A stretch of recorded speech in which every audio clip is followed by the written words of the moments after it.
Olá, meu amigo, olá, minha amiga, que a graça e a paz de nosso Senhor e Salvador Jesus Cristo esteja com você nesse momento, nesta hora. Você, meu amigo, você, minha amiga, irmão, irmã querida, que me acompanha, que tem acompanhado o trabalho do Noronha nas redes sociais, onde eu tenho trazido uma palavra de Deus, uma palavra de edificação, uma palavra que pode mudar, transformar a sua vida. Hoje não vai ser diferente, né? Eu estou com a Bíblia aqui do livro de Romanos no Novo Testamento. É um livro escrito pelo apóstolo Paulo, está dentro da Bíblia Sagrada do Novo Testamento.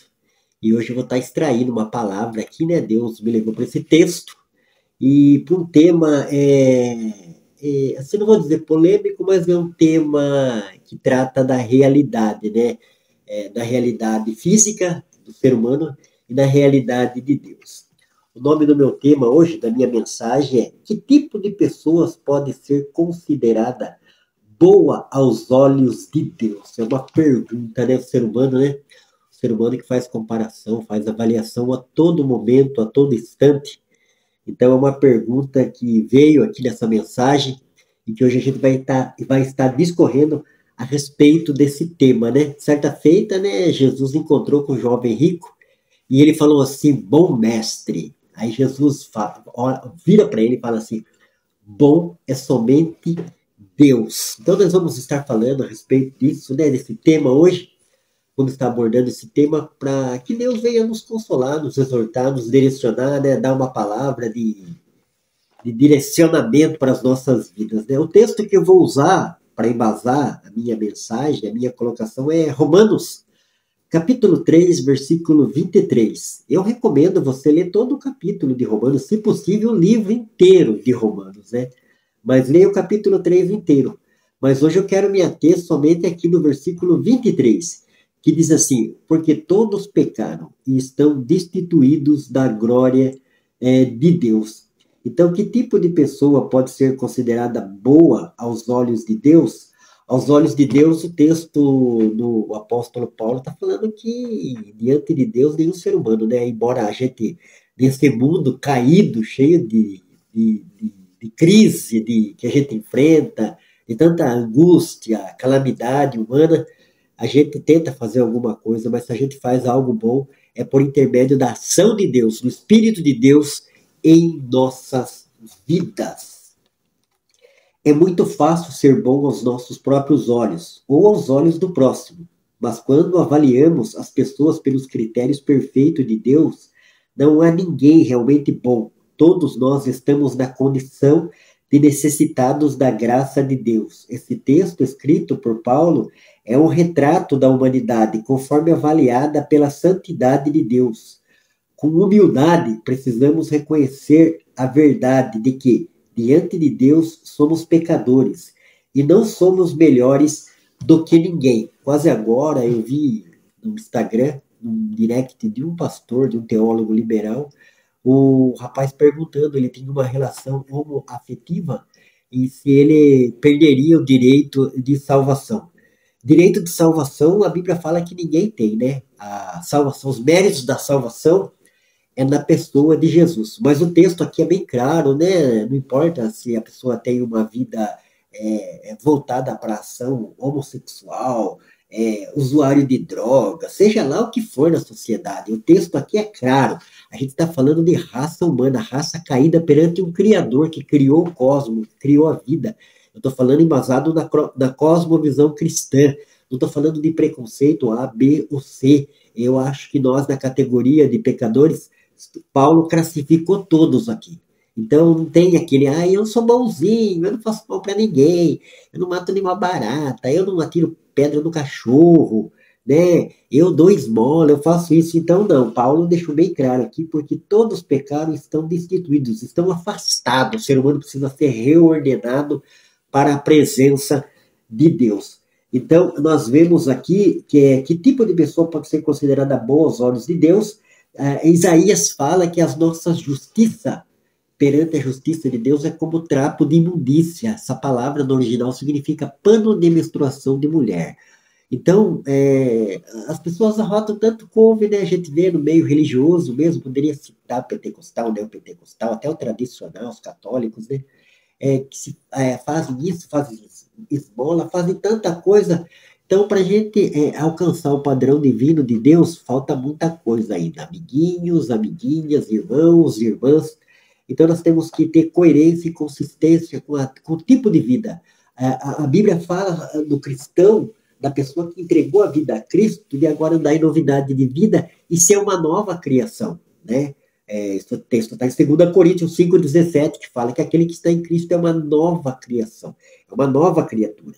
E o apóstolo João, no seu evangelho, ele fala no capítulo 1, que se nós recebemos a Cristo como Senhor, nós nos tornamos filhos de Deus. A partir, então, dessa prioridade, dessa primícia na vida do cristão, dessa priole, então ele passa a andar em novidade de vida, em santificação, aí ele começa a melhorar como ser humano no mundo caído, né? Diante de uma natureza humana também pecaminosa e caída, igual todos nós somos, né? Não adianta o religioso ele olhar com o olhar de cima para baixo, com orgulho religioso, né? Com aquela pompa religiosa. Então não esquece disso, né? Nós vemos aquele texto que Jesus ali encontrou com aquela mulher que foi pega no ato de adultério, e todos os religiosos da época iam lá, ó, porque a lei mandava atirar pedra, né? Atacar pedra em quem praticasse o adultério. Aí Jesus vira para aquela multidão que estava algozes ali, com aquele senso de justiça, né? Aquele orgulho religioso. Então Jesus falou assim: quem não tem pecado, que atire a primeira pedra. É muito sério isso, né? O ensinamento do Mestre, do nosso Jesus Salvador, aquele que seguimos, que o que Jesus ensina de fato a gente deve colocar em prática. Nós vemos hoje no mercado da fé, no mercado neopentecostal, tanta balela, abobrinha, besteira, besterol sendo ensinado no púlpito das pessoas, adquirir carro, adquirir casa, adquirir tanta coisa, tantos bens materiais, esquece de mudar como ser humano, que a Bíblia implica nisso. Implica-se entregar a vida a Cristo.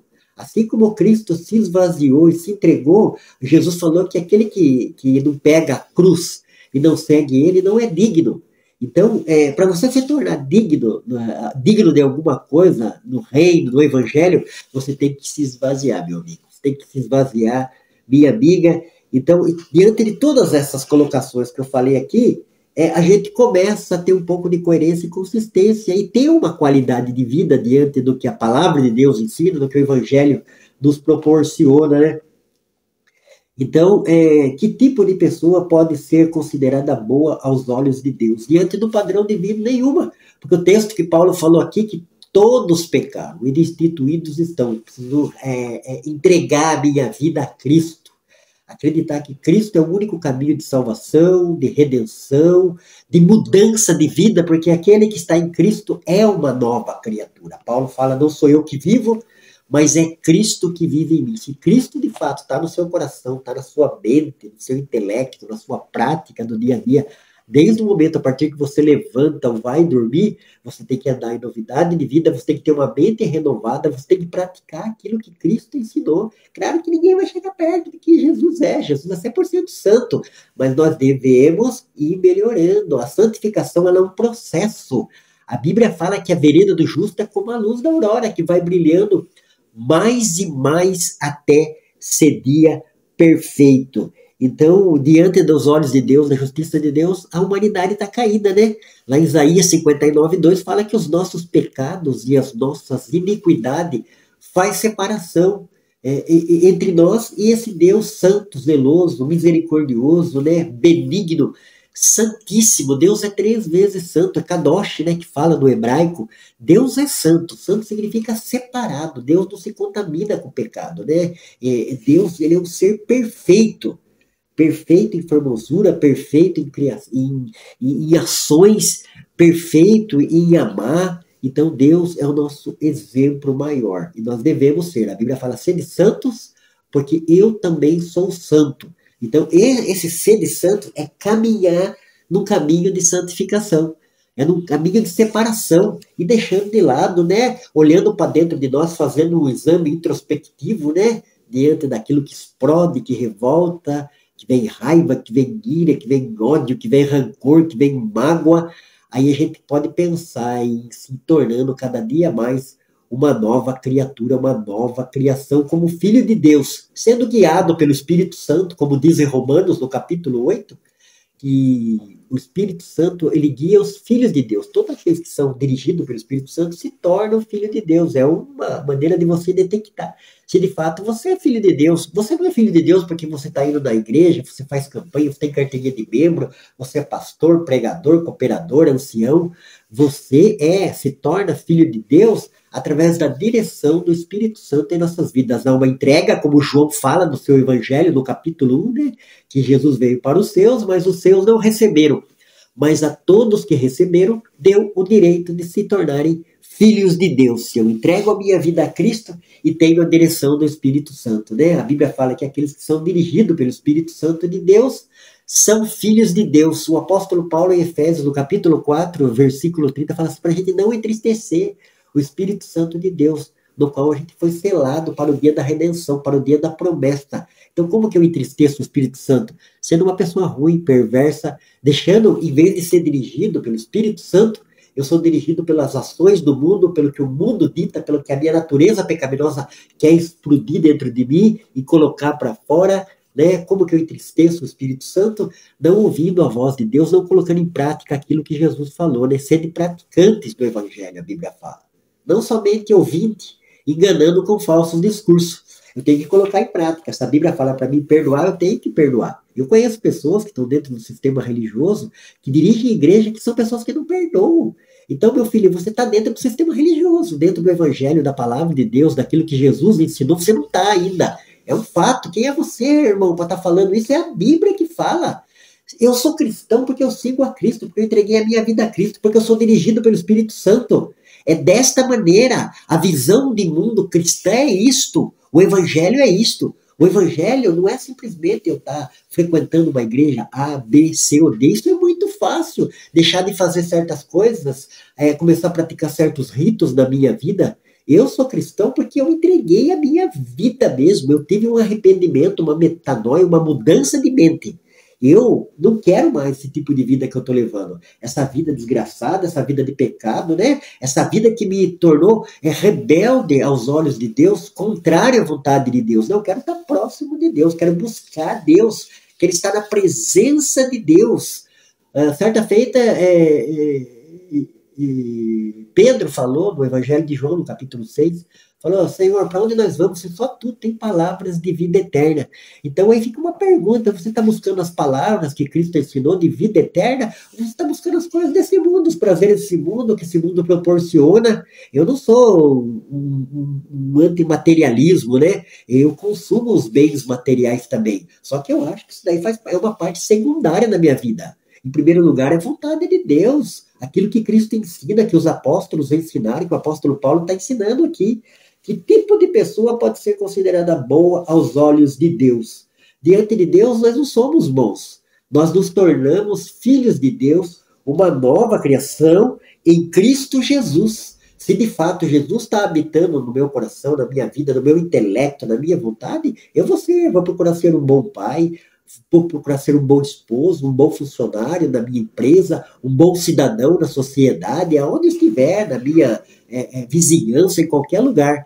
Então, é desta maneira. Então, aos olhos de Deus, toda a raça é caída, diante da justiça de Deus, né? Por isso que o Filho, o Cordeiro Imaculado, teve que vir morrer na cruz do Calvário, porque a justiça de Deus exigia essa paga da transgressão, da desobediência do casal. A desobediência do casal trouxe consequência. Qual foi a consequência? A maldição para toda a raça. Mas a Bíblia fala que se por um homem entrou o pecado no mundo, por outro homem entrou a salvação e a vida eterna. Em Adão todos pecaram. Em Jesus todos podem se tornar a ser filhos de Deus. Veio para os seus, mas os seus não receberam. Mas a todos que receberam deu direito. Então eu estou aqui no Brasil pregando o Evangelho, né, na cidade de Sorocaba, no antigo estado de São Paulo, mas o Evangelho está sendo disseminado, espalhado por todo mundo. A pessoa que crê, se arrepende e crê, confessa Jesus e começa a praticar o Evangelho, a palavra de Deus na vida dela, os ensinos de Cristo e dos apóstolos, ela se torna uma nova criação, ela se torna uma nova criatura. Vai se tornar uma pessoa boa gradativamente, como o Salomão escreveu em Provérbios capítulo 4, que a vereda do justo é como a luz da aurora, que vai brilhando mais e mais até ser dia perfeito, né? Como a Bíblia fala que um abismo chama outro abismo, a maldade chama uma maldade, né? E a gente vai entrando nesse caminho, né? Desenfreado, e a hora que a gente vê, a gente tá aí sofrendo angústia, tribulação, e a sociedade tá descarriada, que fala, né? Mas Jesus veio trazer redenção, Jesus veio trazer salvação, Jesus veio trazer uma novidade de vida, Jesus veio trazer uma nova criação e nos tornar filho de Deus. Que Deus abençoe grandemente, que você possa ler esse texto, né, meditar nessa palavra de Romanos, como eu falei, leia o capítulo inteiro aqui, a fidelidade de Deus, que o apóstolo Paulo escreve. E no capítulo 3, versículo 23, fala que porque todos pecaram e estão destituídos. Que tipo de pessoa pode ser considerada boa aos olhos de Deus? É muito fácil ser bom aos nossos próprios olhos, ou aos olhos do próximo. Mas quando avaliamos as pessoas pelos critérios perfeitos de Deus, não há ninguém realmente bom. Todos nós estamos na condição de necessitado da graça de Deus. Esse texto, escrito por Paulo, é um retrato da humanidade, conforme avaliada pela santidade de Deus. Com humildade, precisamos reconhecer a verdade de que, diante de Deus, somos pecadores e não somos melhores que ninguém. A sociedade você vale o quanto pesa. Diante de Deus, não. Deus não faz acepção de pessoas. Se arrependeu, confessou Jesus, entregou a vida para Jesus, você se torna filho de Deus. Deus abençoe grandemente você, a sua casa e a sua família. Vamos tomar o Café com Noronha, sempre trazendo uma palavra para edificar você, a sua casa e a sua família. Deus abençoe.